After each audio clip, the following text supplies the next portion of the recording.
So want to ask you just to quickly just tell us a little bit about yourself. I mean, I know that's a standard start off question, but tell us just a little bit about yourself. Okay, well, it might be a little bit of a repeat of what you said, but I am an executive and career coach, and I'm the author of Winning the Game of Work. Before I became a full-time coach in 2017, I was a marketer for 30 years, the last 12 of which I led marketing for several businesses at the company where I worked. I'm also married. I've got 3 kids. I've got a dog. I live outside of Chicago. Okay, wow. Tell us something that your typical customer that you work with right now would not know about you, but you don't mind them knowing if they did find out. Yeah, well, when I was a child, my dad had a job that required us to move more than 40 times by the time I was 11 years old. Military?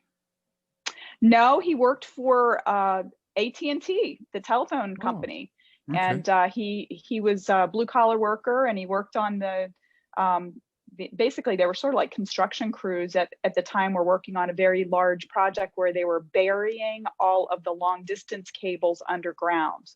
And Oh, so, he'd work on the crew and they'd be in one community and work on something for a couple months, and then he'd be sent to the next construction place. And we lived in a trailer that he would hook up to his truck, and we would go on to the next community.